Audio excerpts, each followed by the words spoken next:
এক দেশের নাগরিক অন্য দেশে যেতে চাইলে সবার আগে প্রয়োজন পাসপোর্ট। তবে এই পাসপোর্ট থাকলেই ঢোকা যাবে না, রয়েছে ভিসা জটিলতা। বিশেষ করে তৃতীয় বিশ্বের কেউ যদি পশ্চিমা বিশ্বে যেতে চায় তখনই পড়তে হয় বিপাকে। চাইলেও ইউরোপ আমেরিকা যাকে তাকে প্রবেশের অনুমতি দেয় না। তবে আপনার হাতে যদি থাকে বিশেষ ক্ষমতাধর লাল পাসপোর্ট, তাহলে এক চান্সেই পেয়ে যাবেন ভিসা। কোন দেশের পাসপোর্ট কতটা শক্তিশালী সেই তথ্য প্রকাশ করা হয় বছর বছর।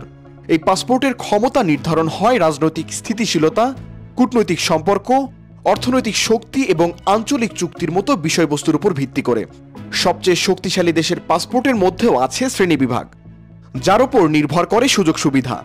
বিশ্বে এমন বিরল পাসপোর্টধারী রয়েছে মাত্র 500 জন। জানা যায় বিশ্বের সবচেয়ে দুর্লভ পাসপোর্ট হল মাল্টার সার্বভৌম সামরিক আদেশের পাসপোর্ট। 1300 দশকের দিকে অর্ডার অফ মাল্টা বিদেশি মিশনে আসে কূটনীতিকদের প্রাথমিক পাসপোর্ট ইস্যুকারী দেশ ছিল। দ্বিতীয় বিশ্বযুদ্ধের পর এই কূটনৈতিক পাসপোর্ট বিবর্তিত হয়। বর্তমানে বিশ্বব্যাপী প্রায় 500 কূটনৈতিক পাসপোর্ট রয়েছে। এ ধরনের পাসপোর্ট অস্তিত্বের প্রতীক এবং বিরলতম পাসপোর্ট হিসেবে পরিচিত। লাল রঙের এই পাসপোর্ট সার্বভৌম কাউন্সিলের সদস্য, কূটনৈতিক মিশনের নেতা ও তাদের পরিবারদের জন্য একচেটিয়াভাবে সংরক্ষিত। দেশটির এক কর্মকর্তা জানান, কূটনৈতিক এ পাসপোর্ট সেনজেন সদস্যদের 2/3 দ্বারা স্বীকৃত। আনুষ্ঠানিক কূটনৈতিক সম্পর্ক ছাড়াও এ আদেশ ফ্রান্স, যুক্তরাজ্য এবং মার্কিন যুক্তরাষ্ট্র সহ বিভিন্ন দেশের সঙ্গে সম্পৃক্ত।